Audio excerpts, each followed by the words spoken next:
Bonjour et bienvenue dans Hell's Talk, ou les discussions de l'enfer en français. Je m'appelle Anna, je suis apprentie comédienne, jeune scénariste et réalisatrice de 23 ans. J'effectue de nombreuses activités parmi lesquelles coach en nutrition dans une entreprise de marketing de réseau, intérimaire, bénévole dans une association LGBT, modèle photo et auteur d'un blog. Je reviens de 15 mois de voyage seule en Amérique latine et l'idée de ce podcast est née grâce à la diversité des profils que j'ai rencontrés depuis mon retour. J'y discute avec des personnes qui sont, à un moment donné de leur vie, sorties de leur zone de confort. On y aborde plein de sujets tels que l'interculturalité, le voyage, le féminisme, l'éducation, les relations amoureuses et amicales, l'engagement associatif et beaucoup d'autres. Dans ce podcast, on rit, on redevient sérieux, on pleure, on digresse, cela part dans tous les sens, un peu comme dans la vie. C'était la meuf à poil. Personne différente parce que je m'intéresse à des gens différents. Continuer à être heureuse chaque jour comme je suis. Pourquoi jouer un rôle sur scène alors que j'en ai un à jouer dans ma vie?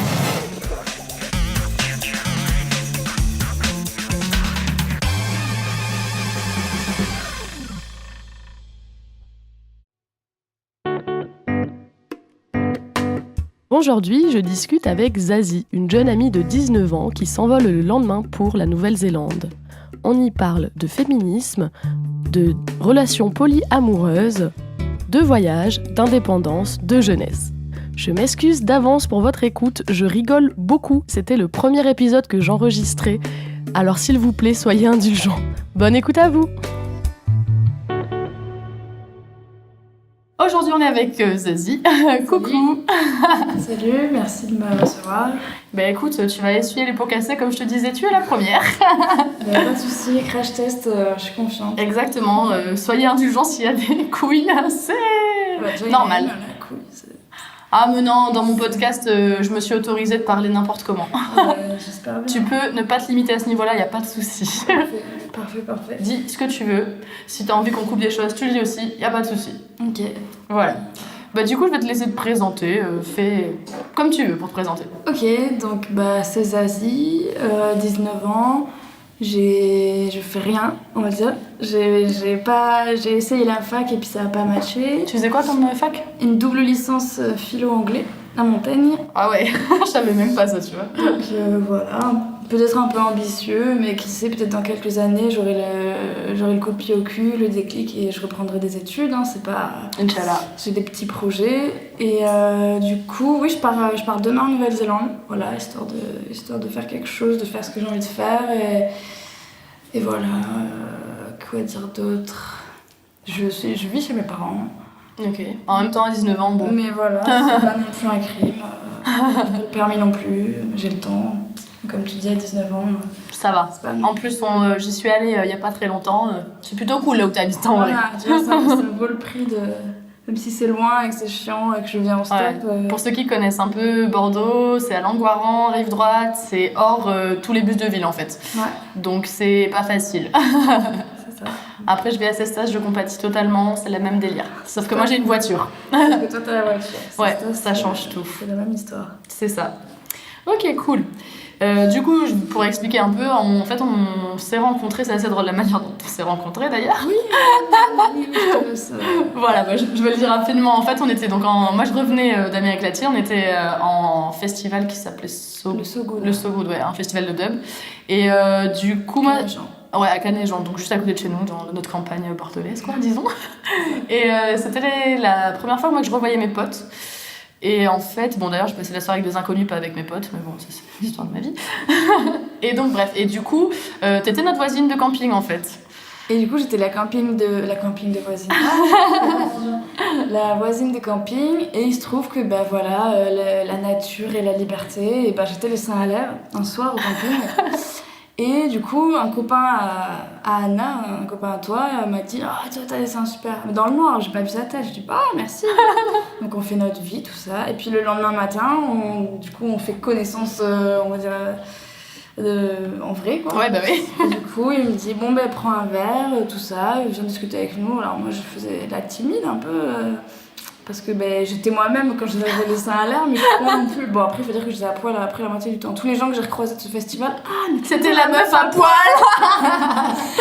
il y a même une fille qui est venue. Elle est où la meuf à poil? C'est mon repère pour ma tante. Et à ce moment-là, j'étais habillée. Elle t'a pas reconnue. Du coup, je lui dis, c'est moi la meuf et ta tante est là. Pas de soucis. Ah putain, mais t'as un bon repère parce que quand même tu lui indiques l'endroit, c'est bien. Bien joué, sympa. Du coup, voilà, on s'est rencontrés comme ça. Et les choses peuvent que bien démarrer. On se rencontre en festoche en général avec pas des... trop de frontières. Ouais, c'est vrai. Oui, c'est vrai que l'alcool un petit peu aidant, d'autres choses. Voilà, Écoute, entre autres. à cette époque, je ne buvais pas. Ah ouais, c'est vrai que c'est Florian, c'est Flo qui t'a fait boire en fait. C'est Flo qui m'a. Bon, il n'y a pas toute la responsabilité non plus, j'ai pris goût. Je sais pas où tu peux le mettre. Parce que là en fait elle vient de sortir son sachet de thé. Je vais faire du bruit si je fais ça. Écoute, c'est pas grave, de toute façon, écoute, je voulais venir plus tard, je voulais t'offrir une paupiette. Ah, une paupiette, une papillote. Papillote, oh merde. Bon, c'est pas grave. Bon, en vrai, je suis partie sur l'idée que j'allais offrir un petit cadeau à chaque personne. Attends, il y a une blague. Ah vas-y, on pourra la lire après. Bon, le truc c'est que là, vu que c'est un peu à l'improviste pour être honnête, j'ai pas eu le temps d'acheter un truc. Donc j'ai pris un truc qui est dans l'open space où on enregistre actuellement. C'est parfait. Mais je me dis que, tu vois... chocolat noir, mais c'est pas Ah ouais, grave. bon, dommage. Mais bon, petite papillote, festif. Ça fait plaisir. Ça Voilà. rappelle la cantine, tout ça, tout ça. Ah c'est vrai, ouais. Si, Why not? C'est vrai, j'avais... Ah oui, l'école primaire ou quoi. Ouais, même au collège, moi, il y avait ça. C'est vrai. Au lycée, je sais pas. Bien vu, effectivement. Et du coup, il y a une des premières trucs que je me souviens de quand je t'ai vu. Bon, du coup, t'étais à poil, enfin, les seins à l'air, disons. À moitié. Et mais c'était tatouage en fait. Genre, parce que pour expliquer, donc l'apparence de Zazie, elle a des dreads assez décorés d'ailleurs, t'as plein de trucs. Je les ai dessus. pimpés, ouais. J'ai perdu pas Ouais. mal de trucs, mais avant, j'en avais sur toutes les dreads. Quoi. Ah oui, c'est vrai, tu m'avais dit, ouais. J'avais plein des babioles, genre C'est une trop beau. capsule, j'ai des pages, j'avais une plume, j'avais un grelot. D'ailleurs, je l'entends plus, il a dû tomber. Ah. J'en ai d'autres, j'ai un peu de fil. Ouais, tu les as pimpés quoi, pour que ce soit. C'était sûr que si je faisais ça, j'ai pimpé. Ouais. J'ai eu des dreads à un moment, mais j'avais pas pimpé. Enfin, j'avais. En fait, je les ai eu qu'un an aussi, je suis assez instable capillairement parlant. Parce que là, j'ai rasé le crâne, hein, voilà, pour expliquer. Ouais. D'ailleurs, quand tu m'as rencontré, j'avais mes dreads, il me semble encore. Ouais. Et je me suis rasé le crâne à blanc très peu de temps après. Ouais. Bon bref, c'est un détail. Et je les avais pas pimpées, et je regrette, tu vois. Enfin, j'en avais fait quelques-unes, et pourtant je trouve que c'est beaucoup plus joli quand il y a des couleurs et tout. Je trouve ça rigolo. J'ai un ressort aussi. Pourquoi? Mais écoute, parce que ça m'a fait rire. Après, je me coince des fois. La dernière fois, dans les vignes, je me suis coincée la tête. Ah, c'est pas pratique. Je comprenais pas ce qui m'arrivait. Je me disais, aïe, ça vient. Logique. Ok. Et ouais, du coup, tout ça pour dire, donc, des dreadlocks, ça s'est pimpé et tout. Et t'as plein de petits tatouages, genre par exemple, là, je le vois, t'es en train de boire ton thé, et t'en as sur les phalanges. Ouais, alors celui-là, je l'ai fait, j'ai un point sur chaque phalange, j'en ai aussi au bout des doigts, enfin au niveau des ongles, on va dire. Ouais. Et du coup, et même sur les pouces. Ah oui, c'est vrai. Et je les ai fait genre par esthétique. Et il y a un SDF dans le tram qui m'a dit qu'en fait ça voulait dire, je le lis en passant les doigts sur mes mains, mais ça veut dire j'encule la justice jusqu'au bout des doigts. Ah merde! Tu le savais pas quand tu l'as fait? Non. Est-ce que ça te correspond comme mais message? En fait, c'est-à-dire que j'aimerais être surveillant pénitentiaire un jour, donc je me dis que peut-être que ça, je ferais des fleurs autour, voilà. Tu les repimperas? Les maquiller, voilà, j'en mettrais entre les doigts, j'en sais Un rien. petit cover, c'est vite fait. En plus, là, c'est vraiment juste des points. Ouais, voilà. Ok. Voilà, j'ai des petites pièces, en fait, vu que je les fais moi-même et que je suis pas une Et oui. dessinatrice, C'est ça. c'est que des petits. Au début, c'était des petits symboles, des petites pièces, parce que je peux pas faire des belles pièces élaborées, pleines de détails. Faut savoir dessiner pour ça. Un truc réaliste, voilà, donc t'as tout compris. Et pour l'instant, je considère que je suis assez remplie. J'aimerais bien avoir une grosse pièce dans le dos, un truc bien noir avec des grosses lignes. Alors du coup, soit je le fais à l'étranger, soit je le fais avec 2 tatoueurs que j'ai repérés qui font des trucs un peu psychédéliques. Ah ouais? Sur Bordeaux du coup? Non, je sais pas, je crois qu'ils sont sur Paris. C'est Thomas, je crois, sur Instagram, et j'ai bien kiffé leur style. Donc, ok. Bah je suis chaud. Enfin, c'est quoi comme style? C'est du dotwork ou... Non, je sais même pas comment on peut appeler ça. C'est de l'art nouveau, enfin pas de l'art nouveau. Non, ah, c'est peut-être les trucs modernes. C'est des trucs nouveaux, un peu psychédéliques, très géométriques, avec des effets sur les épaisseurs, et ça fait un peu illusion d'optique en fait. Je crois que je vois ce que c'est, ouais. Voilà. Je connais pas le nom du style, mais. Gros couvrage, non, je connais pas le style non plus. Je vais demander à Max. Ouais, on a un pote qui est tatoueur. Max, si tu nous écoutes, tu nous le noteras. Je le mettrai dans les notes du podcast. Alors, le style, c'est ça. Bon, bref, voilà. Ok, cool, ouais, mais du coup, c'est toi qui l'as fait toi-même. Du coup, je l'ai fait avec une aiguille, et alors là, je suis passée à l'encre de Chine, mais à l'époque, les tout premiers que j'ai fait, c'était un truc pour la calligraphie qu'il fallait diluer dans de l'eau, tu sais, un truc dur avec des écritures en chinois. Et du coup, les premiers que j'ai fait sont très gris. En fait, ils font limite crayon à papier. J'en ai un sur la cheville que j'ai pas repassé pour pouvoir comparer avec les autres. Et du coup, là, c'est de l'encre de Chine. Bon, ça fait quand même un effet un peu gris, bleu, ça s'étale un peu. Ouais, ça c'est un peu étalé là. C'est fait pour vivre, alors je me dis, et puis même vieillir avec, c'est pas un truc qui me tracasse. Ouais. T'as l'air assez... Enfin, on se connaît depuis peu de temps, du coup, depuis cet été, mais de ce que j'ai capté de ta personnalité, t'as l'air assez... t'as un truc qui te pète au casque, tu le fais, quoi. Et voilà, un peu. Ça. Et voilà, genre, je veux dire, comme tu dis, c'est toi qui m'as dit ça, que c'est juste une enveloppe. Encore, ouais, tout à fait, on a la même vision sur ça, ouais. C'est un vaisseau, quoi, alors autant le pimper. Non, mais c'est vrai. Mais en fait, parce que moi, il y a beaucoup de gens qui me demandaient ça, parce que j'ai beaucoup changé de coupe de cheveux, et je suis passée, genre, à un moment, j'avais un truc plutôt classique, genre les cheveux très longs, et j'avais un tie and dye blond, tu vois, donc assez classique, somme toute. Et je suis modèle photo aussi, et du coup, en photo, ça faisait très... Bimbo? Non, pas bimbo, parce que j'ai pas du tout un style de bimbo, mais genre cheveux longs, et tu sais, c'est joli, c'est les critères standards de beauté, disons, en France. Les cheveux longs, fille, tu vois, féminité. Ensuite, je me suis fait les cheveux rouges, les cheveux roses, je suis passée par pas mal d'étapes. Voilà. Et ensuite, je me suis rasé le crâne. Et là, tu vois, ça a remis beaucoup de choses en compte, je me suis rendu compte, parce que les gens n'ont pas l'habitude de voir déjà des filles avec les cheveux courts. Ça les marque assez souvent. Déjà, quand j'avais des dreadlocks et que j'étais à l'étranger, on me regardait pas mal. Parce que j'étais dans certains pays, genre Colombie, Équateur, tu sais, les gens ils sont plus métis ou typés. C'est ça. Et là, j'étais une blanche avec des dreads, avec un gros sac à dos. Bon, laisse tomber. Voilà. J'étais vite me repérer. Enfin bon, voilà. Et du coup, quand je me suis rasé le crâne, et c'était en France, et les gens ont commencé à me regarder très bizarrement aussi, en mode what the fuck. Ouais, genre est-ce qu'elle a un cancer, est-ce que c'est une spine, est-ce que... C'est ça. Ouais, non, c'est surtout sur des femmes, c'est pas... Parce qu'un homme chauve, bon, bah, oui, les cheveux, ça arrive, mais femmes, c'est pas commun de voir ça, surtout rasé vraiment à blanc, quoi. À la limite, là, la coupe que j'ai actuellement, c'est cheveux courts, ça choque moins. Oui. Mais quand c'est rasé, les gens étaient un peu en mode tu sais, ils marchaient un peu sur des œufs en me demandant et du coup, c'est pourquoi, tu sais. En fait, ils n'osaient pas me demander si j'avais eu un cancer ou pas, quoi. On me l'a demandé d'ailleurs bourré en soirée, quoi. Mais bon, bref. Ok. Bah, du coup, moi, le principe du podcast, c'est aussi d'inviter des gens qui sortent un peu de leur zone de confort. Et bon, toi, je me suis dit que tu serais une bonne invitée parce que t'es très spontanée et que du coup, c'est nickel. Okay. Et en fait, pour expliquer, donc demain, t'as ton avion et tu pars en Nouvelle-Zélande. C'est ça, voilà. Je pense que je suis dans le thème. Ma zone de confort, j'ai jamais vraiment connu ça. Enfin, genre, comment dire, confort. Ouais. J'ai une maison, j'ai deux bras, deux jambes. Mais après, oui, on va dire que je suis instable et que j'aime bien le spontané. Voilà, c'est ça. Bon, ça se définit bien. C'est pas dans ma personnalité. Et du coup, demain j'ai un avion pour la Nouvelle-Zélande. En fait, là, ça fait 1 an que j'ai pris cette décision, on va dire, complètement sur un coup de tête. J'ai une copine que j'ai rencontrée quand j'étais à la fac, qui est partie, elle, après son bac, elle a 1 an de plus, elle est partie en Australie, en Nouvelle-Zélande et en Italie. Elle a fait du au-pair, elle a fait des rainbows. Et j'ai vu les photos. On peut expliquer pour ceux qui ne connaissent pas. Rainbow Gathering, rassemblement arc-en-ciel, c'est des communautés hippies, il y en a dans tous les pays. Et ça se passe autour de la pleine lune, on va dire. Et alors c'est des trucs un peu vraiment hippie, un peu radical, on va dire. Il n'y a pas de drogue, il n'y a pas d'argent, il n'y a pas de technologie. Il me semble, ce que j'allais dire, il n'y a pas de technologie, il me semble aussi. Et très communautaire, voilà. Travail partagé. C'est plutôt pur, voilà. Chacun apporte son savoir-faire, il y a des chants, il y a des prières, il y a des workshops, il y a plein de trucs, il y a des gens à poil, des gamins, des vieux, des gens de tous les pays.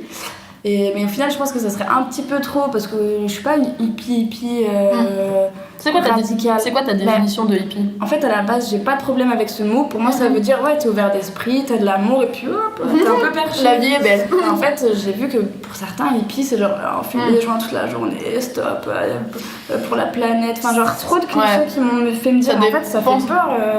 C'est ça. Qu'on me voit comme ça. Moi, j'ai un pote qui m'a dit les hippies, pour moi, ils sont morts en 68. Donc à partir de là... Oui. Mais moi aussi, ça m'est déjà arrivé d'avoir ce genre de débat avec des personnes, ils m'ont dit la même chose. C'était souvent des vieux, bon bref. Ah non, c'est pas un vieux. Ah bah écoute, il y a des cons partout. Il est à l'opposé de ce qu'est le hippie, quoi. D'accord. C'est un skin, enfin genre à l'opposé... oui, il y a des points communs, mais... c'est niveau pas idéologique, ouais, je vois. Mais j'avais un pote punk, c'était... Voilà. Pareil, lui il me disait mort au hippie, quoi. Donc C'est je ça. comprends. C'est ça. Hippie de merde, enfin bon, tout ce que tu veux. Oui, on a entendu pas mal, ouais. Mais après, moi, je me suis fait une autre définition du hippie, c'est que je me suis dit, le hippie, en fait, il a pas la propriété privée, il a pas la possession matérielle, il a pas toutes ces choses-là. Et du coup, il peut manquer des fois, genre, carrément de savoir-vivre ou de respect. Moi, j'ai vu des gens, enfin, genre, des potes... C'est-à-dire de respect, enfin genre... il n'y a pas de convention, en fait. Genre, on a liberté voilà, et... éphémère, et on s'en fout. Et du coup, ouais. c'est pas grave si je marche sur ta zone de confort. ou ta zone propriété, quoi. Voilà, ou pas forcément, mais Non. genre je vais bafouer les trucs qui sont importants à toi, pour toi. Parce que toi tu le comprends pas. Enfin, parce qu'ils le conçoivent pas, exactement. Eux, si tu leur fais la même chose, ils vont s'en foutre. Alors que y a des gens pour qui certaines choses comptent, même si c'est du matériel, même si c'est affectif je vois. ou émotionnel. C'est pas un jeu pour autant qu'il faut en faire une croix, quoi. On est quand même des humains. Donc non, je pense pas que je sois une hippie. Toi, ça t'est déjà arrivé du coup D'être à cette place-là à la place du hippie, comme tu le décris, hein, du coup, qui franchit la ligne de quelqu'un d'autre. Enfin, t'as déjà offensé des gens sans le faire exprès, du coup, par rapport à ce contexte. Oui, probablement. Bah déjà, dans mon esprit, il y a toujours une volonté de genre... il y a plein de choses qui me font bondir. Des interdits que je devrais m'imposer à moi-même. Excuse-moi, j'en vois pas la logique. Genre, mon comportement, c'est pas mon comportement qui est fautif, c'est le comportement des personnes qui... Moi, en tant que femme aussi, tu vois, on m'entrave et c'est pas à moi de me censurer. Ça. Du coup, dans ce sens-là, oui, j'ai forcément offensé des gens. Après, contre ma volonté, involontairement, on va dire... j'ai dû les choquer. Des fois, je suis un peu pute aussi, genre j'ai l'impression que je clash les gens, mais en fait, non, j'aime bien, châtie bien, tu vois. Ça dépend les personnalités. Ça dépend de la sensibilité aussi des gens. Est-ce que t'es prêt à entendre? Est-ce que tu veux que des bisous, de l'amour, ou est-ce que genre on peut te dire tes 4 vérités, quoi. Voilà. Après, cette vérité, la vérité, moi je la déguise, tu vois. C'est pour ça aussi que ça passe plus ou moins bien, ou j'en sais rien. C'est pas évident à dire. Et du coup, offenser des gens, après, oui, c'est sûr, il y a des gens, j'en ai rien à foutre, je peux les offenser autant que je veux. Au contraire, ça me fera vraiment rigoler de plaisir, quoi. Ok, oui, bah après ça dépend. Enfin, quand on parle d'amis, moi je considère qu'un vrai ami, c'est une personne à qui tu peux dire la vérité, même si c'est pas des vérités forcément bonnes à entendre, mais si c'est un truc qui va lui servir en fait. Si par exemple, je sais pas, toi par exemple, dans le contexte où tu sors avec quelqu'un, non, pas toi, ta pote sort avec quelqu'un, et du coup, et tu vois son mec, disons qu'elle est avec un mec et qu'ils sont en relation monogame, et du coup, tu vois ce mec avec une autre meuf. Est-ce que tu lui dis ou pas? Ça, c'est une vraie question. Bah, si je croise le mec, je vais le confronter.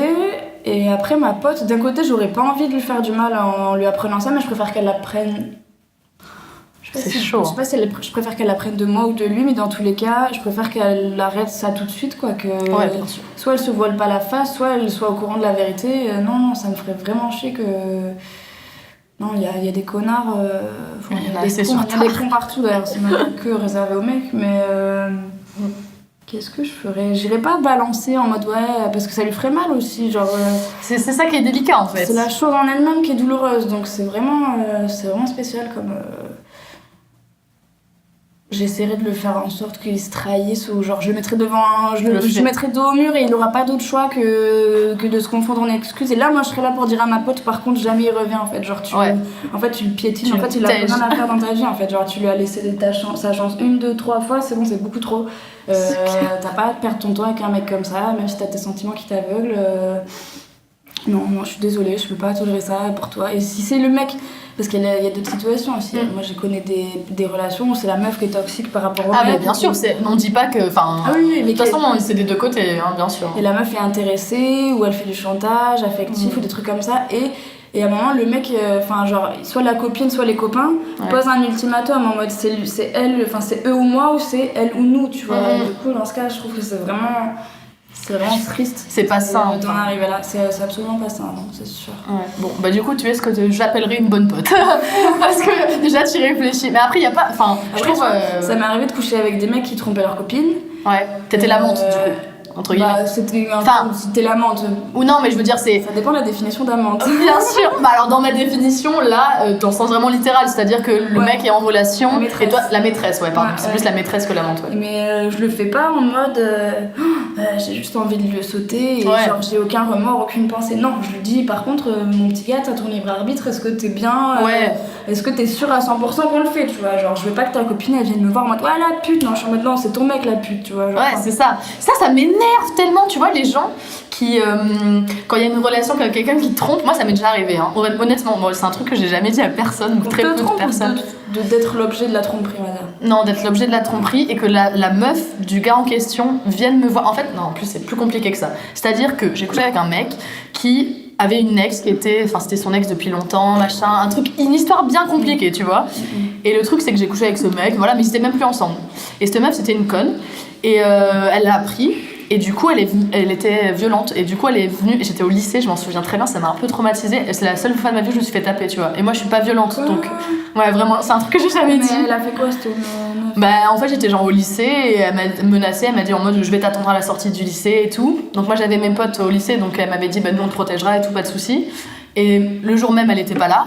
Donc j'étais là, ok, cool, tout va bien. Je descends du bus, elle m'attendait à l'arrêt de bus, sachant que j'habite à Cestas, il y a pas grand monde. En l'occurrence, qu'il y aurait pas tes copines, quoi. C'est ça, et en l'occurrence, là, il y avait personne, tu vois.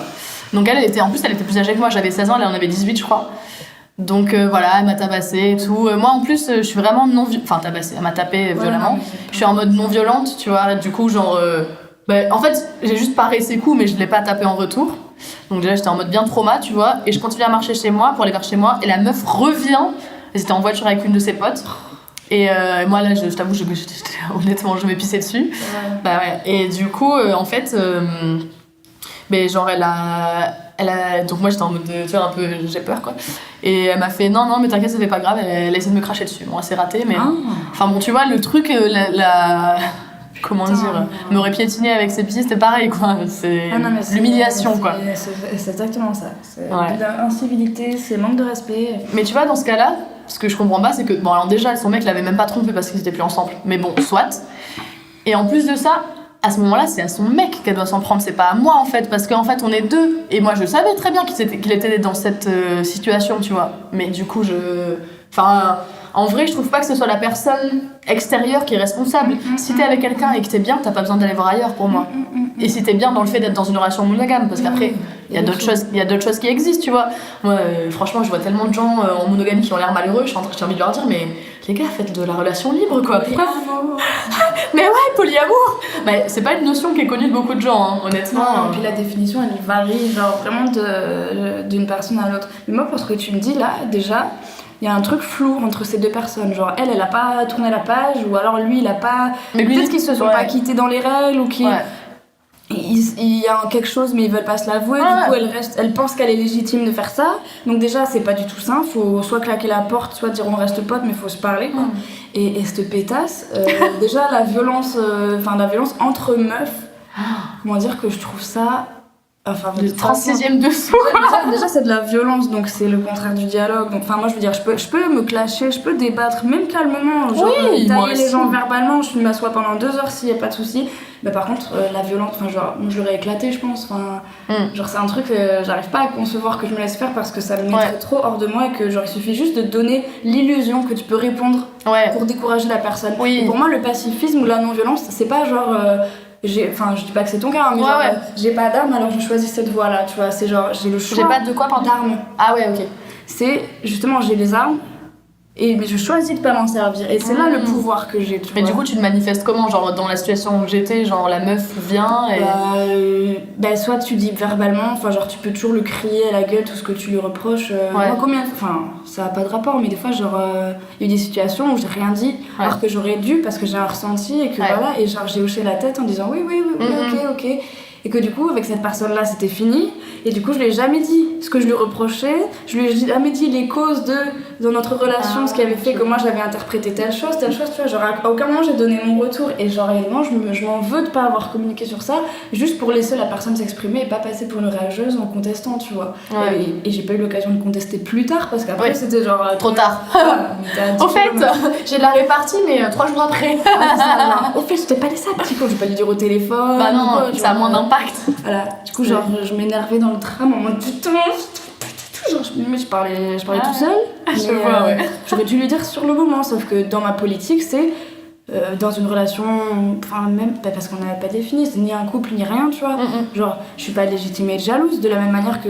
Bon, j'ai changé par rapport à ça, mais genre, si quelqu'un est jaloux, je lui dis, mais de quel droit t'es jaloux, tu vois, genre, du coup, moi, je m'autorise pas, ça, pendant longtemps, la jalousie, je la concevais pas du tout.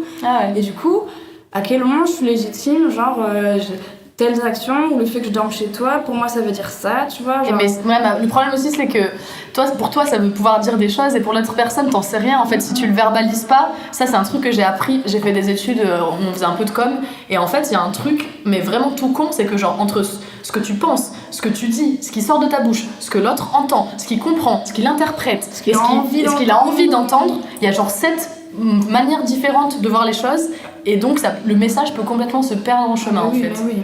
Donc c'est super compliqué. Et en plus de ça, moi, il y a un truc que je me suis rendu compte récemment, c'est que genre... récemment.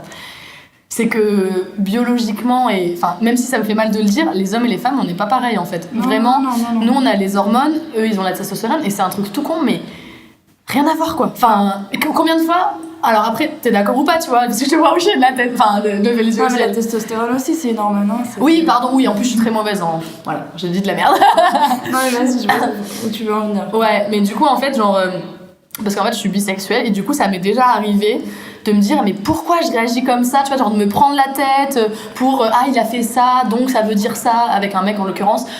Et je me suis dit, putain, mais je serais un mec, j'en aurais tellement rien à battre, et là, ça m'aurait pas atteint. Et là, je sais que c'est la semaine où j'ai mes règles, et du coup, je suis dans tous mes états. Je pleure parce que j'ai vu un chiffon tomber, enfin... Non mais, tu vois. Et du coup, ça m'énerve, parce que j'ai conscience que si j'étais un mec, bah, ce serait pas comme ça, tu vois. C'est trop la belle vie, déjà. Après... bon, ça, c'est un autre débat, mais... enfin, tu vois, je me suis rendu compte, vraiment, il y a vraiment une différence, et autant féministe que je suis... on peut pas le nier, quoi. Il y a une différence qui est physique et de comment on est conçu, quoi. Et j'ai toujours, c'est une réflexion que je me suis faite sous champignon d'ailleurs. Je me dis, putain, je devrais écrire toutes mes conneries dans un livre, mais que genre les femmes, tu vois, genre on parle de féminisme, et à un moment, faut qu'on assume qu'on porte les enfants, faut qu'on assume qu'on pisse assise, faut qu'on assume qu'on ait un trou et que c'est le mec qui nous remplit, techniquement ça se passe comme ça. Non mais faut le dire, mais c'est important de le dire, je pense, parce que techniquement ça se passe comme ça, et on pourra jamais penser avec une bite, penser genre en étant phallus, je sais pas quoi comme connerie. Et bon après, d'un côté, ouais, les mecs ils ont un truc en trop, enfin genre je sais pas, tu vois, mais... C'est juste que faut se rendre... faut arrêter de vouloir ce qu'on n'est pas, en fait. Faut arrêter de vouloir ce qu'on n'aura jamais aussi. Faut accepter. Et c'est à ce moment-là qu'on pourra se battre, parce que ça sera nos armes. En assumant, enfin... Il y a des femmes, je les vois je les vois dire, ah, le rose pute, c'est pour les... Enfin, je parle de Facebook, tu vois, des trucs que j'ai lu. Genre, ouais, le rose trop peu pour moi, c'est pour les pucelles et les débutantes. Donc en fait, t'es une femme, du coup t'envoies de la haine à une certaine image des femmes pour t'éloigner de cette image-là et te rapprocher des hommes et être peut-être une femme, un profil de femme que les hommes vont préférer. Ça peut vite se convertir en slut-shaming aussi. Mais ça en est, pour moi, c'est ça. C'est genre, il y a des femmes qui, sans même s'en rendre compte, même dans le cadre du travail, tu vois, je suis pas encore, mais je pense qu'il y a beaucoup de femmes qui se mettent des bâtons dans les roues et mais si tu savais, pour pas monter les échelons, tu vois. Les recruteuses les plus sexistes, c'est des femmes. Moi, j'ai fait, alors du coup, j'ai fait pas mal de travail, j'ai fait pas mal d'entretiens et tout, et en plus en étant intérimaire, ce qui est intéressant, c'est que je vois plein d'entreprises différentes, donc de fonctionnements différents, et ça m'est déjà arrivé de voir des femmes agir de façon, mais t'es là. Mais à quel moment tu fais ça à une autre femme? C'était soit du slut-shaming, soit ah bah non, je vais pas la recruter parce qu'elle pense hyper business et elles se disent ah bah non, tu vois, elle va partir, elle va être enceinte, du coup, manque de pognon pour les meufs. Et c'était des femmes, tu vois. Et j'étais là, mais outrée. Comment tu peux penser ça? Enfin, c'est... Comment tu penses aider la cause, tu vois? Parce que les femmes, c'est aussi celles qui peuvent le mieux intégrer les stéréotypes au fond et mieux les transmettre aussi, parce que on est, comment dire, on est le même humain, quoi. Genre, c'est triste à dire, mais ouais. Il y a juste un truc que je veux rappeler, parce qu'il y a beaucoup de gens qui n'ont pas cette définition et qui savent pas ce que c'est le féminisme. Le féminisme, c'est vouloir l'égalité homme-femme. Je le redis tout le temps, parce que, en fait, pour la plupart des gens, dès que je dis je suis féministe, c'est en mode oh mon Dieu, t'es féminazie. Voilà, ça c'est la réaction que j'ai alors surtout en Amérique latine, parce que c'est vraiment le mot qu'ils connaissent, féminazie. Bon, bref, voilà, tout ça. Mais quand je l'ai dit à mes proches, à mon frère ou quoi, bon, qui a un caractère... Voilà, s'il écoute, je lui fais des bisous quand même, il est jeune papa. Mais bon, en fait, il est... Genre, il a entendu féministe, et lui, dans sa tête, c'est celle qui passe à la télé. Moi, je regarde très peu la télé, et du coup, tu sais, c'est les Femen, c'est Marianne Chapa. Je sais pas, en vrai, je sais pas trop ce que c'est sa définition. Il m'a donné des noms de meufs que je connais pas, mais c'est très dans les extrêmes, en fait. Et elle, justement, ce que tu disais par rapport aux roses, et qui sont vraiment dans l'extrême total, en fait, extrémistes, quoi. Elles sont extrémistes dans le féministe, et moi, c'est pas du tout les valeurs que je défends. Moi, c'est juste égalité homme-femme, c'est tout ce qu'on veut. Et en plus, je m'intéresse vachement à la masculinité, notamment via des podcasts, The Voice Club, qui est de mademoiselle.com, enfin, qui est un super podcast. Et du coup, c'est intéressant parce que on parlait de la notion de femme avant. Et il faut pas croire non plus, ils ont aussi des soucis parce que justement, l'image dans notre société d'être un mec, c'est d'être hyper viril, de pas montrer ses sentiments. Pourquoi presque tous nos pères, c'est le cas de mon père aussi, ils parlent jamais de leurs sentiments. Je sais pas si c'est le cas du tien, mais...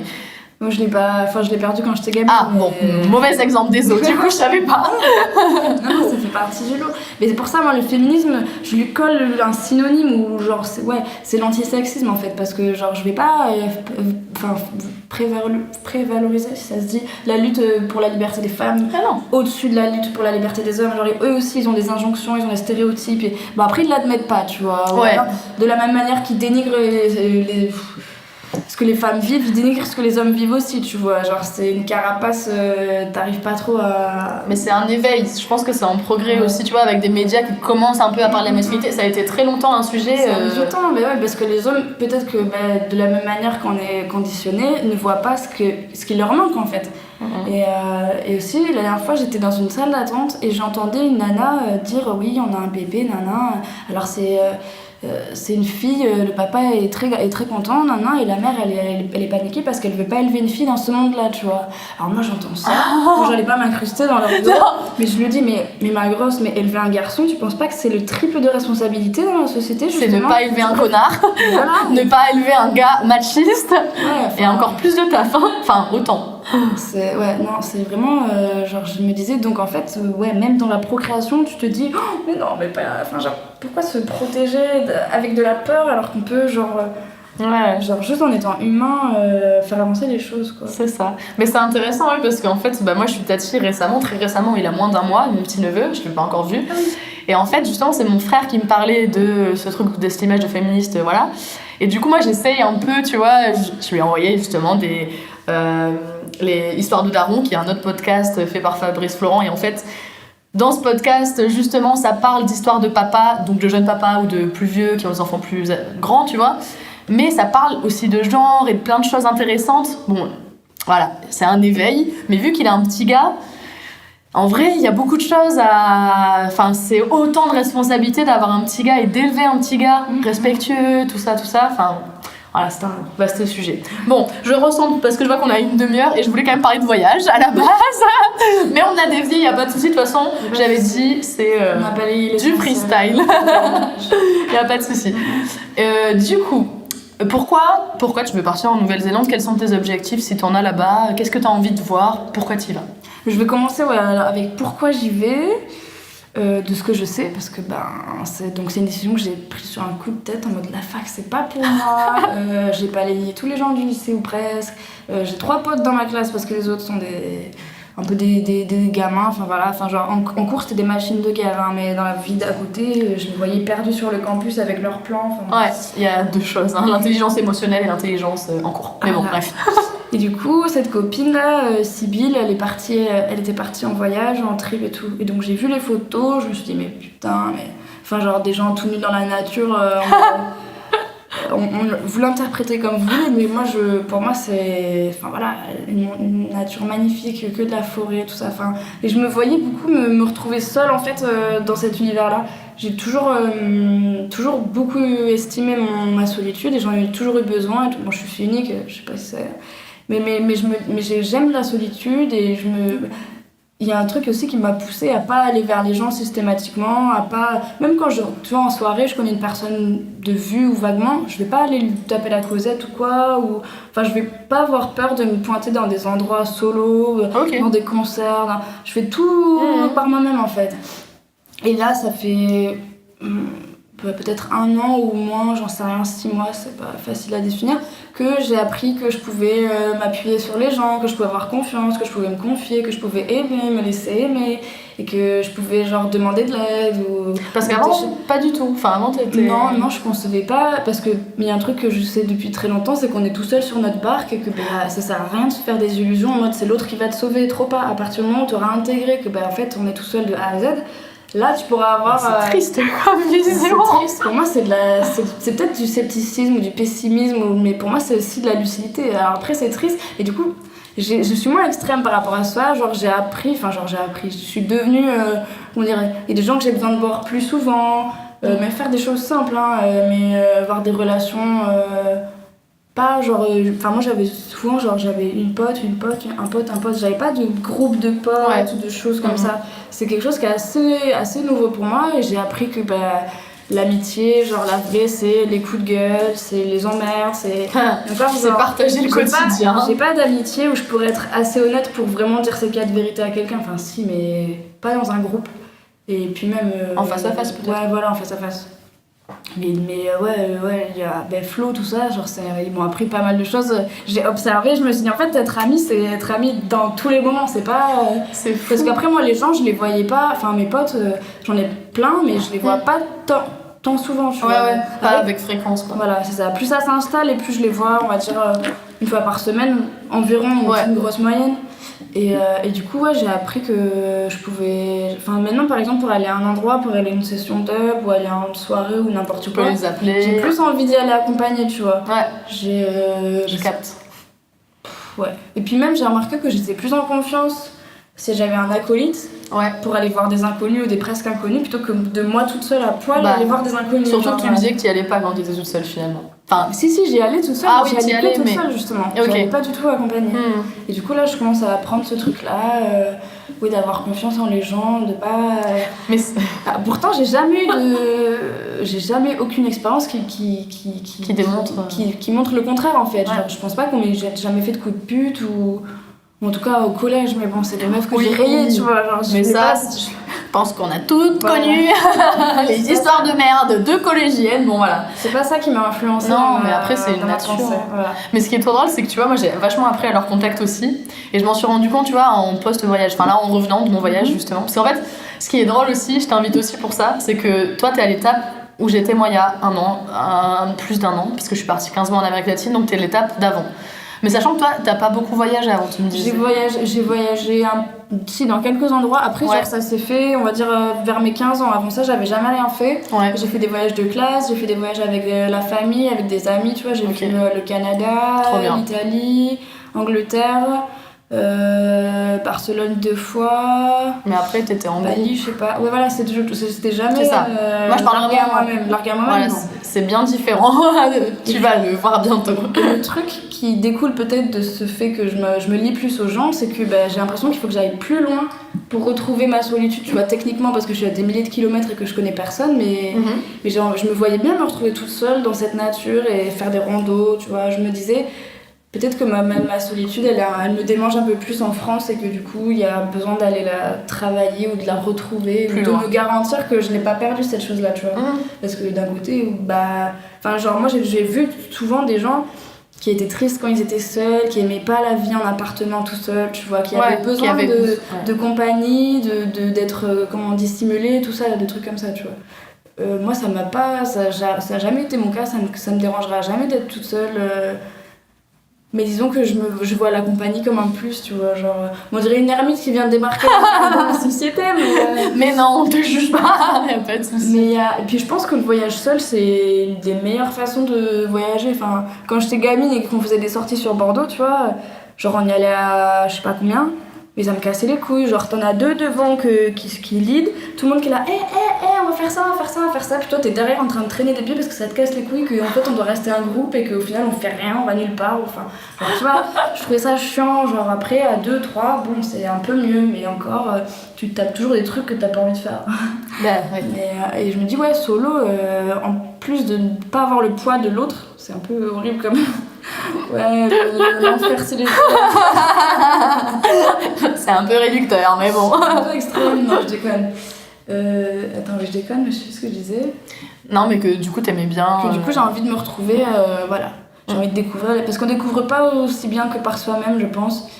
On se retrouve face à soi-même, en plus d'être pas entouré. On s'écoute, puis moi j'ai un sentiment de légèreté. Genre, ah tiens, je vais tourner là, ah tiens, je vais faire ci, ah mais putain, une trop petite boutique trop mignonne avec des plantes, enfin j'en sais rien, tu vois. Oui, bien sûr, mais en fait, il y a un truc que j'ai bien capté. Alors, je vais juste revenir sur avant ce que je voulais dire, après j'enchaîne, sinon je vais me perdre. Du coup, c'est intéressant que tu parlais du coup de Flo et de sa bande. Je sais pas si ils écouteront ce podcast, mais en vrai, moi j'ai appris grave à leur contact parce que JC, c'est un pote depuis longtemps. Et donc, ils font partie d'un groupe de potes DJ qui font des soirées, des rave parties, etc. Et du coup. Tu peux donner leur nom, hein. Ah oui, bah les BDB, bien sûr, je peux dire leur nom, y a pas de souci, mais c'était juste pour expliquer, tu vois. C'est évident pour nous, mais pas forcément pour des gens équisses qui écoutent le podcast, j'espère. Et du coup, en fait, j'ai appris vachement sur le sens de l'amitié. Et je me souviens d'une conversation trop forte que j'avais eue, parce que là, ils vivaient en coloc, ils sont toutes trois dans la même maison. Et en fait, c'était un soir, bon, on rentrait, c'était un peu bourré. Et justement, quand je te parlais de masculinité, de gens qui parlent pas de leurs sentiments et tout, et là, les trois, ils se sont fait des putains de déclarations d'amitié. Mais tu vois, ils le disaient en mode. Bah non, je vais pas dévoiler ce qu'ils ont dit vraiment, mais en gros, Claudio, un des trois, avait pas de taf, et eux, ils voulaient qu'il reste dans l'appart, mais en même temps. Enfin voilà, en gros, ils lui ont dit ces 4 vérités, mais c'était plein d'amour, tu vois. Ils lui ont dit parce que nous, on t'aime, gars, et on veut que tu restes avec nous, en fait. Et j'étais bourrée, j'avais envie d'écrire, mais bon, voilà, j'ai essayé de relire le lendemain, c'était une catastrophe. Parce que juste avant, au cours Florent, on nous avait dit, j'ai rencontré le directeur de cours Florent, il nous disait inspirez-vous des gens partout, vous devez écrire, votre mission c'est d'observer les gens. Et moi j'étais en mode ouais, je suis un reporter. Bon, au final, c'était illisible, mais bon, bref. Voilà, tout ça pour revenir, pour dire qu'effectivement, on apprend toujours de l'amitié. Et le fait de voyager, enfin c'est intéressant que tu parles de ça parce que moi je suis vraiment à l'étape d'après, j'ai déjà fait ce gros voyage et jamais un voyage n'est semblable l'un à l'autre, chacun il trouve ce qu'il a besoin, ce qu'il a envie, enfin là il y a une part de hasard aussi, tu vois, mais en fait souvent quand je disais que j'étais partie, maintenant depuis que je suis revenue et que je disais ouais je suis partie 15 mois en solo, les gens ils me regardent en mode waouh, c'est ça. Mais genre c'est un truc qui leur semble abusé, et moi ce qui me semble abusé c'est de voyager avec quelqu'un. C'est horrible à dire, mais en ayant voyagé seule, j'ai voyagé avec des gens aussi pendant ces 15 mois, et c'était cool. Mais en vrai, il y a un moment où ça me rongeait de repartir toute seule. Parce que tu vois, un exemple à la con que je donne souvent... Il te tardait ou ça Il me tardait de repartir toute seule. Genre, par exemple, à un moment, je travaillais au Chili, tu vois, à San Pedro de Atacama, c'est un désert, et c'est gai et touristique, enfin voilà. Et en fait, je me suis fait virer de l'agence dans laquelle je travaillais. Et tu vois, si j'avais été avec quelqu'un, peut-être ça aurait été plus compliqué de partir parce que j'avais un volontariat et tout.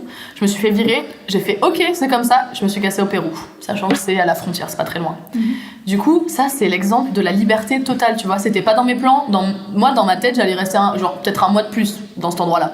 Au final, on m'a virée, ça m'a saoulée, j'ai pas eu envie de chercher un autre taf, et ben je suis juste partie. C'est ça la liberté en fait de voyager toute seule, c'est que bah en vrai tu fais vraiment mais ce que bon te semble. Genre il y a un jour où t'as rien envie de foutre, tu peux rester à ton auberge, regarder des séries et puis personne va te faire chier pour ça. Et voilà. Oui, c'est ça. L'avantage d'être à l'étranger et pas chez toi, c'est que bah c'est une page blanche quoi, c'est une feuille blanche. C'est toi qui l'écris. Et ce qui est intéressant aussi, c'est que il y a un truc, ça j'en avais pas conscience peut-être quand je suis partie, mais je m'en rends compte, tu vois, au fur et à mesure de l'expérience de différents voyages.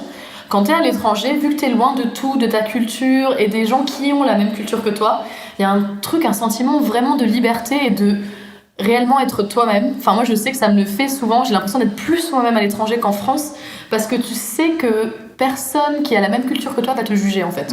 Enfin, il peut y avoir d'autres Français cons, mais ce que je veux dire, c'est que la majorité, c'est des gens d'une culture étrangère. Et du coup, ça fait que tu te sens mais libre, vraiment, c'est une sensation géniale. Et tu vas l'expérimenter dans très peu de temps du coup. Et en fait, c'est souvent, j'ai rencontré des étrangers qui disaient les Français ils sont fous, tu vois. Ou les Françaises ou les Français sont fous, folles. Et en fait, je pense que c'est aussi parce qu'on se sent tellement plus de poids sur les épaules, plus de négativisme français, que moi je ressens beaucoup, surtout en post-voyage, voilà. Mais du coup, c'est super intéressant, je trouve, de tout briser ça et de partir. Bon, du coup, on va enchaîner avec un truc un peu moins fun. Là, c'est tombé, genre, je l'ai vu ce matin. Je suis dans pas mal de groupes de backpackers. Et là, il y a une meuf qui avait 21 ans, qui allait passer 22 ans en Nouvelle-Zélande, justement, c'est pour ça que j'ai pensé à toi, qui a été retrouvée morte, voilà. Voilà. Ça arrive. Ça arrive, évidemment. Après, il y a très peu de criminalité, apparemment, en Nouvelle-Zélande. C'était une étrangère ? Ouais, une étrangère et une backpackeuse. Ok. Voilà. Ouais. Et du coup, je profite de cette nouvelle pour te demander, est-ce que t'as... Enfin, je vais faire un peu la maman chiante. Est-ce que t'as pas peur au niveau sécu, tout ça ? Comment tu le ressens par rapport à ça ? Non, parce que je pense pas que ce soit un pays où la criminalité... En dehors des grandes villes, il n'y a aucune criminalité. Et après, t'es touriste, il y a toujours moyen de se faire braquer dans une ruelle. Forcément, on est blindé, enfin voilà. Mais, blindé, on n'est pas plus riche que les autres. Ouais, puis en Nouvelle-Zélande. Mais je me dis que des situations où je me mets en danger, j'en ai tous les jours. Quand je fais du stop, quand je marche dans une ruelle, en mode, mais t'es sûr que tu veux pas que je te raccompagne ? Mais c'est bon, gros, je vais d'un point A à un point B. Non, ça me fait pas peur. Non. Okay. J'irai en Colombie peut-être, mais. C'est drôle, moi j'y suis allée en Colombie. Et je vais te dire, c'est un des pays d'Amérique latine où je me suis sentie le plus en sécurité. Ah, tu vois, comme quoi on dit, on raconte bien de la merde. Hein. Ouais. Après, voilà, c'est les médias qui m'ont fait dire ça, je pense. Mais non, je flippe pas. Après, je vais pas vadrouiller en mode backpackeuse. Je vais rester à un point, au moins pendant 6 mois. Je vais faire des briefings d'ailleurs pour l'information, enfin un workaway. Tu vas y rester 6 mois dans ton premier volontariat que t'as trouvé ? Du coup, ouais. Enfin, le truc de base c'est 6 mois. Après, vu que j'arrive pas à la période de début qu'il avait proposé, le temps de faire la paperasse, il va peut-être la rallonger après coup. C'est ce que je me dis. Et après, je vais sûrement bouger. Vu que j'ai pas le permis et que la location elle est interdite à au moins de 21 ans, je vais faire du stop ou des trucs comme ça. Et je vais sûrement taffer après pour faire un peu de sous, mais je vais pas non plus être en mode vadrouille. Ouais, c'est pas c'est pas le but de... Je vais pas faire des étapes rando et tout ça, je vais pas me confronter tant que ça. Après, c'est un autre mode de voyage, mais j'y vais pour une chose différente. Là, je vais rencontrer plein de gens, ce sera sur une espèce de campement, je vais apprendre des... Ça sera plus intimiste, mais de toute façon, la Nouvelle-Zélande, c'est pas un pays où je... Ouais, il y a pas beaucoup d'habitants. Voilà, il y a beaucoup de diversité en termes de paysages et tout ça, et de nature et de biodiversité. Donc c'est ce qui m'intéresse. Et Je vais juste allumer la lumière, parce que là, on commence à être dans le noir. Ça me perturbe, mais vas-y. Et du coup, non, ça me fait pas peur. Le truc qui me fait peur, c'est moi, comment... Je viens d'allumer la lumière. Je me dis, tu vois, dans le sens où je parlais du fait que je sois pas... En fait, les gens, ils me voient comme sociable, mais ils savent pas que je suis timide, tu vois. Genre, je suis sociable, genre, je sais pas pourquoi ni comment, parce que je vais vers les gens, mais je suis pas non plus à me montrer moi-même aussi peut-être 100%, ou alors... À moins d'être sûre d'avoir un feeling avec cette personne, je vais vite me dire putain, mais dans 3 secondes, on n'a plus de sujet de conversation, il va y avoir un blanc. Non, mais on dirait pas comme ça. Non, c'est vrai. Je suis totalement insouciante. Ouais, c'est vrai. Mais parce que aussi, j'ai toujours maîtrisé beaucoup ce que je renvoyais en fait. Genre pour moi, c'est un jeu permanent. Genre. De montrer qui t'es. De montrer, non, ce que j'ai envie de montrer, de montrer que je suis à l'aise. Quand il y a un mec lourdeau, je fais genre ça m'affecte pas, tu vois. Genre quand je suis. J'ai appris tout le temps à masquer, oui, d'un côté, mais c'est un jeu pour moi, genre toutes mes attitudes envers même mes connaissances, C'est ça aussi que j'ai appris, ça, à faire tomber le masque en fait, c'est un peu ça. Ouais. De pouvoir être vulnérable. Moi j'ai horreur de la pitié, tu vois, genre j'en éprouve pas pour les gens, et si les gens en éprouvent pour moi, j'ai jamais conçu ça comme ça d'ailleurs. Mais ouais. Et du coup, non, ça ne me fait pas peur. Okay. Je me dis juste, là je vais être dans une espèce de communauté hippie, il y aura 10 personnes de tous les pays, ça va tourner. Est-ce que j'aurai envie d'être sociable ? Est-ce que j'ai envie de me lier ? Est-ce que j'ai envie de discuter ? Après ça tu verras, tu peux pas le savoir. Je vais pas me forcer dans tous les cas, et si j'ai une personnalité comme ça, c'est pas... j'ai pas à être la personne sociable et agréable, parce que des fois c'est chiant, tu vois, genre tu te retrouves à côté des gens dans le bus, tu les connais, du coup tu papotes, mais tu te fais chier, tu ferais mieux, t'aurais plus envie de mettre tes écouteurs, tu vois, genre ça fait partie des trucs... Ou non, je vais plutôt me laisser guider. Non, c'est le seul truc. Est-ce que ça va bien se passer avec les gens ? Après, tout ce qui est technique, genre se retrouver sans aucun repère ou quoi à l'étranger. Après, je sais où aller, je connais un peu le nom des enseignes, des trucs. Puis même, de toute façon, tout ce que je fais, c'est tout le temps un freestyle. Ça changera pas. Ça changera pas. Pour moi, il y a que... c'est comme ça que ça se passe le mieux, en fait. Genre, c'est les meilleures émotions, Et après, le piège, c'est de vouloir...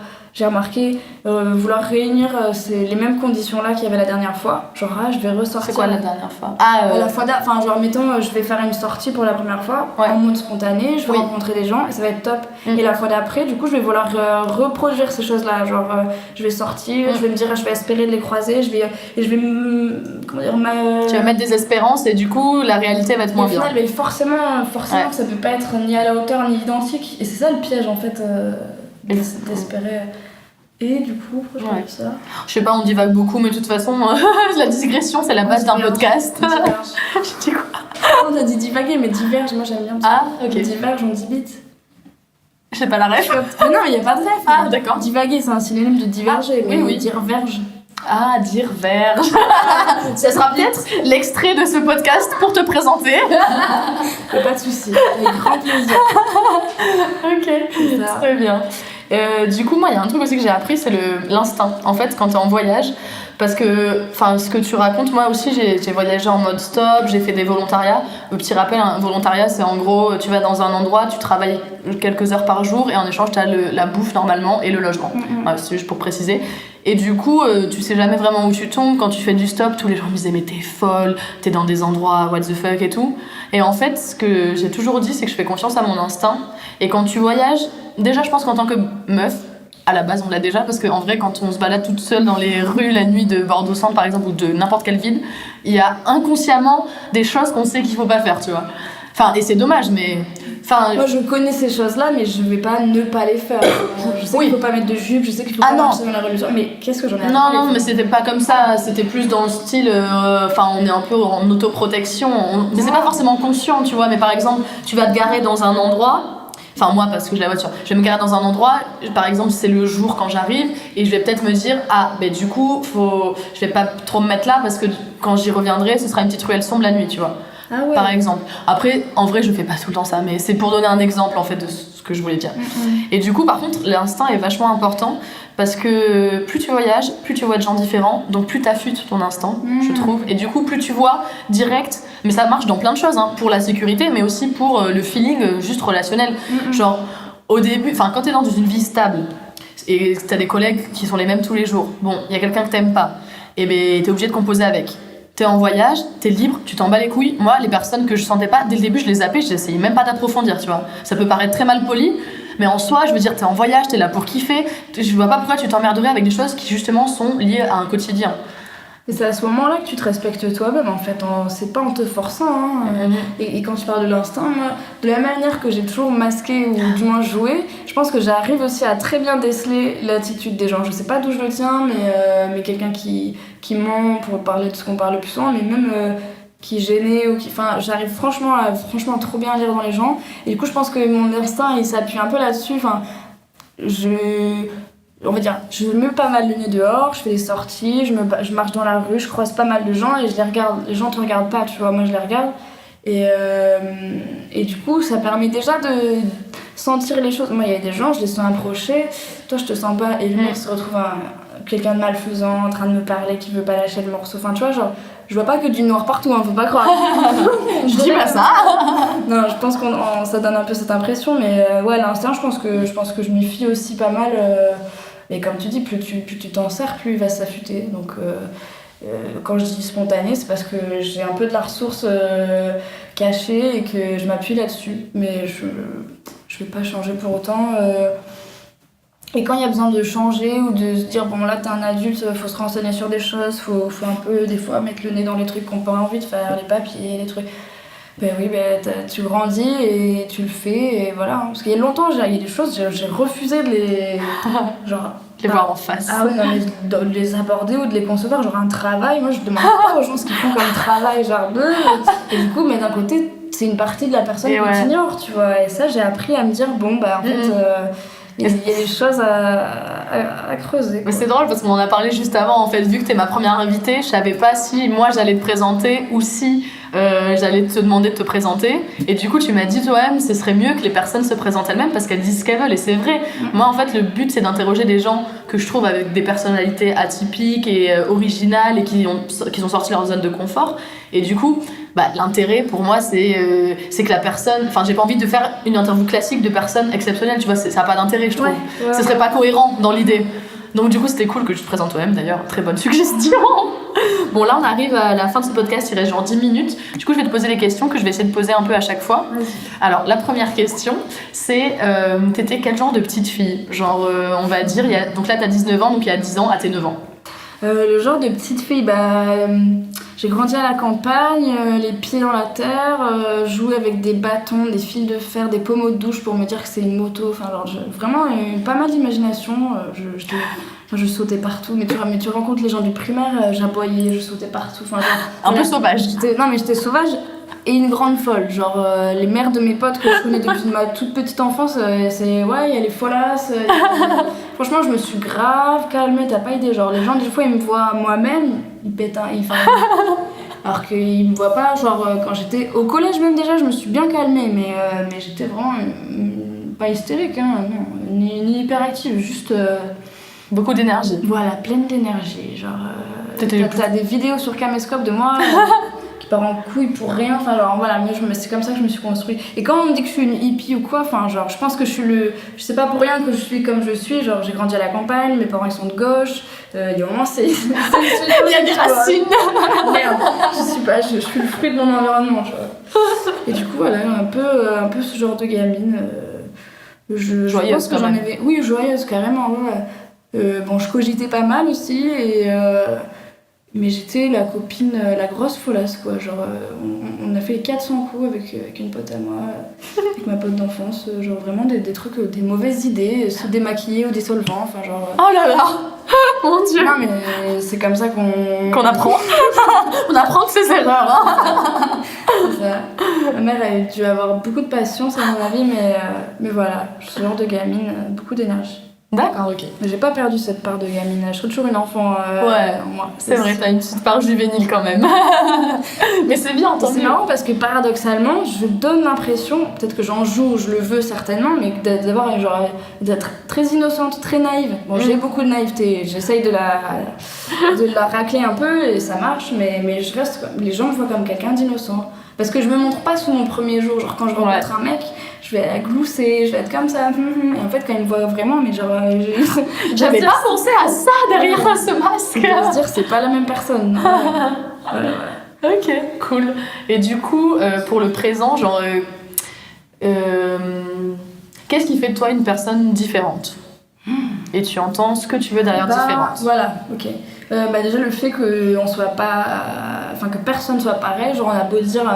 Il y a les gens qui ont un boulot, une vie, des enfants, une voiture, et puis les gens qui ont pas de parcours prédéfini ou qui ont genre leur parcours justement qui sortent des sentiers battus. Mais pour moi, même les gens qu'on met tous dans la même case, genre ça faut arrêter de les dénigrer, genre même s'ils ont pas trop de vie, ou enfin genre c'est pas une mauvaise chose hein, de rester chez soi en pyjama, j'adore. Hein, Et donc déjà pour moi tous ces gens on n'a rien en commun déjà. Et après ce qui fait de moi une personne différente. Je pourrais te faire différente de quoi, de qui, tu vois, non, c'est moi je pensais différente, juste, après c'était plutôt en rapport à la masse. En rapport à la masse, rapport à la société, ouais. Déjà physiquement. Ouais, t'as des dreadlocks. C'est un choix. Deuxio, dans mes idéaux, je pense. Parce qu'on a beau dire. Je respecte les femmes, pour moi je m'en bats trop les couilles, vas-y comment. Alors que le mec qui marche sur sa paire de pompes, il est outré, genre.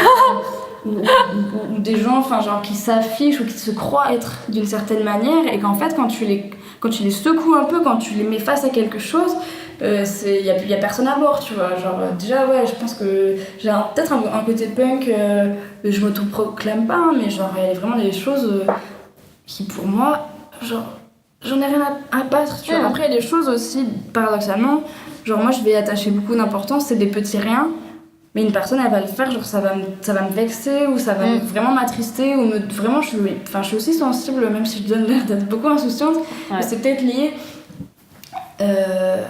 Du coup, dans mes idéaux, il n'y a pas de pitié, quoi. Genre, je suis pas à dire... déjà, je pardonne rien par rapport... Enfin, j'ai jamais, bossé à enrichir mon esprit.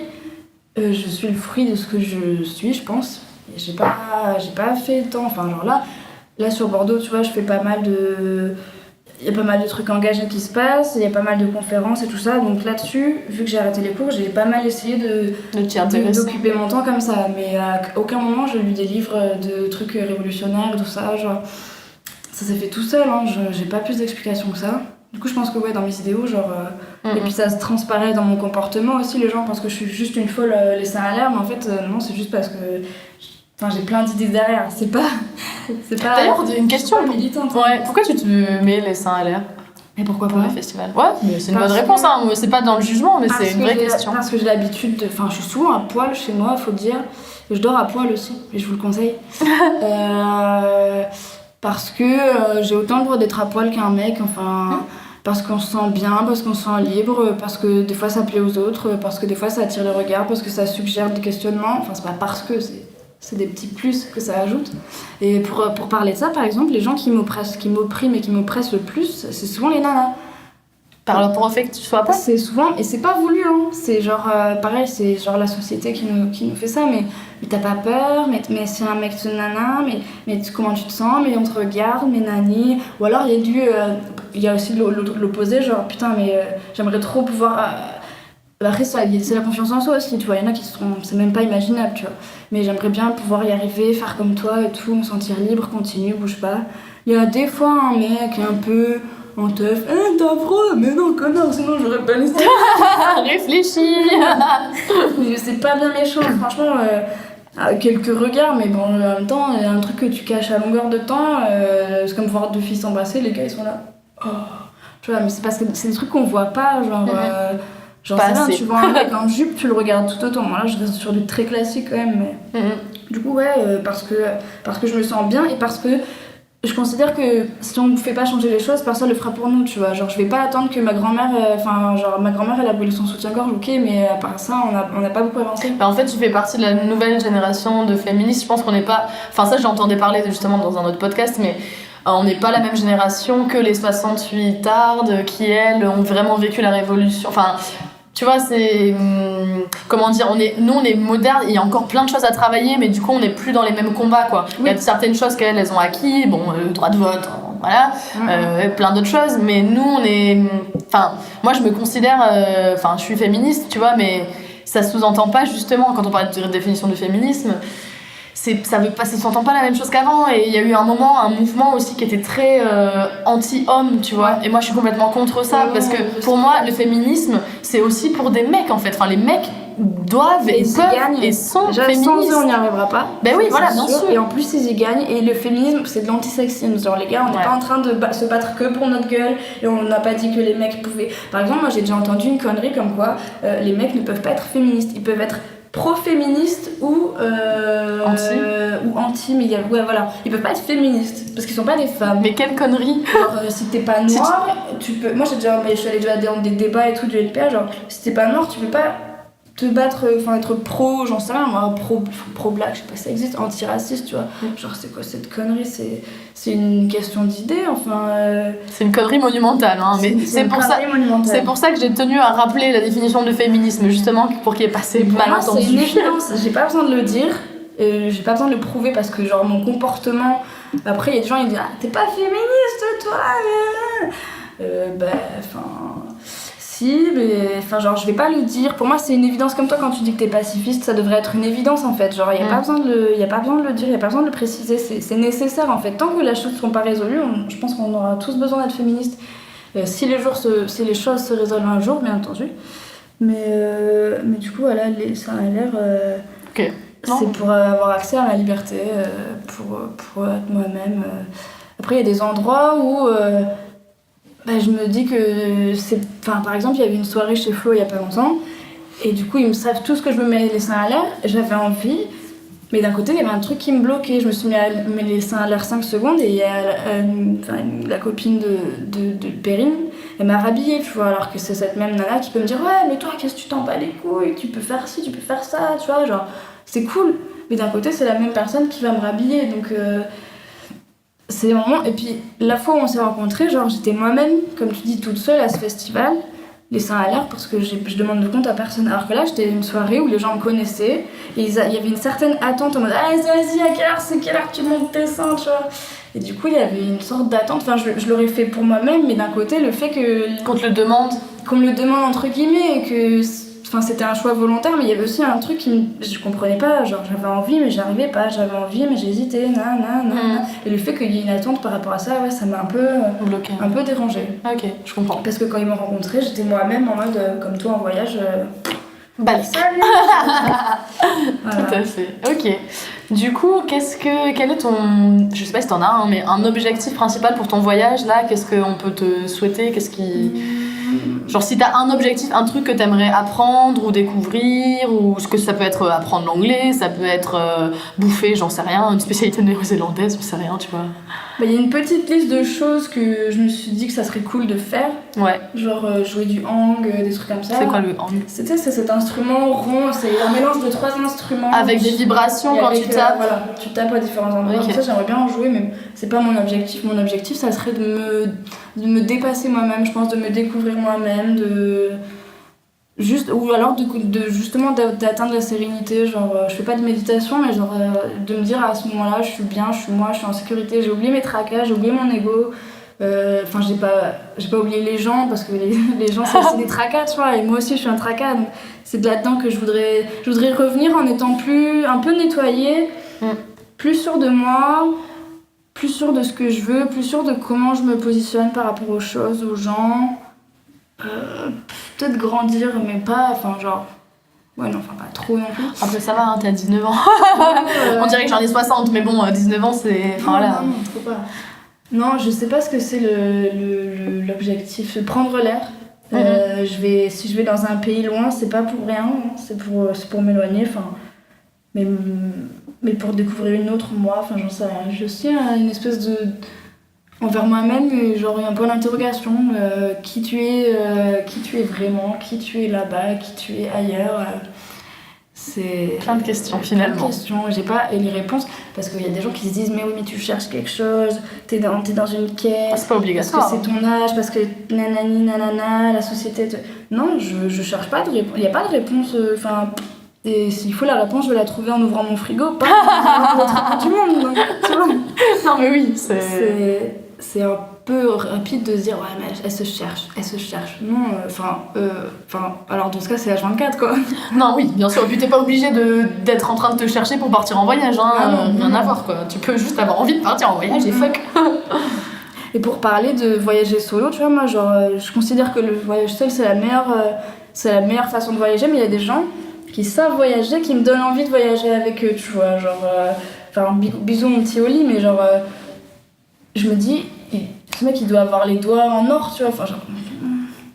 Mais elle a fait une grimace en mode je viens de me rendre compte que j'ai dit une connerie. Genre, je me suis dit que ça avait un peu un double sens. Genre que cette personne elle voyage, elle est elle-même. Bon, après il a des années, des kilomètres au compteur, mais genre trouver des bons plans comme ça, du taf, ou dormir, là il va se construire une cabane à La Réunion, enfin genre. Tu te prends la prochaine rue et tu sais qu'il y aura un truc qui t'attend et. Enfin pareil, partout où il va un pays, il apprend la langue, enfin genre, moi il y a des trucs, j'ai envie d'apprendre à voyager d'une certaine manière, et ce mec, genre je me dis putain mais il sait voyager en ouvrant les yeux, et ça me pousserait bien de voyager avec lui, pas pour être collé à ses bases, ou à le mimer, tu vois, mais genre... Apprendre une philosophie de voyage, enfin une façon de voyager. Exactement, voilà. Après, rien ne t'empêche justement, toi en partant avec déjà cette idée de comment t'as envie de voyager, de l'appliquer dans ton voyage. Ah oui, mais je pense que... Mais en fait, le jour où... Bah d'ailleurs demain... Oui, demain elle prend l'avion. Le jour où je vais arriver, genre je vais sortir de l'aéroport en mode je suis un petit poisson dans un océan, mais très vite je vais me retrouver en mode la moi-même qui en fait elle sait où elle va, c'est pas où elle va, mais c'est comment elle y va, je crois. Ouais, est-ce qu'en vrai l'objectif c'est là où t'arrives ou c'est le chemin, bonne question philosophique. C'est le chemin, je pense. Je pense aussi. Mais écoute, merci beaucoup Zazie. En plus, on a tenu 1h05, c'est nickel. Alléluia. Tu es l'invitée parfaite. Je pensais qu'on avait dépassé de... Beaucoup, non. Ça fait 1h05, c'est nickel. Parfait. Et merci beaucoup. Je te souhaite un excellent voyage. Et si tu veux, on fera le bilan post-voyage dans 10 mois. Écoute, je me suis fait la même idée, donc... Pas de soucis, comme ça on verra par rapport aux attentes que t'avais ce qui s'est vraiment passé. Tu nous raconteras un peu ton voyage. Ça fera une archive un peu de... C'est ça, un an après, voilà. Ou 10 mois, mais bon. C'est ça. Ok, merci. Et ben merci à toi. Merci d'avoir écouté cet épisode jusqu'à la fin. S'il vous a plu, je vous encourage à y mettre une note de 5 sur 5 et à en parler à vos proches. Je suis podcasteuse indépendante et pour votre confort d'écoute, j'ai décidé de ne pas mettre de pub. Alors si vous aimez Headstalk, vous pouvez me soutenir sur Patreon. Les dons commencent à partir de 1 €. N'hésitez pas à m'envoyer un message privé sur Instagram pour réagir à cette conversation. Cela me fait toujours extrêmement plaisir de vous lire. À bientôt! C'est bon, là ça enregistre. Cool, je m'entends. T'aimes bien ta voix? Ouais, je sais pas trop. Je peux pas me... Bah écoute, n'écoute pas ce podcast alors.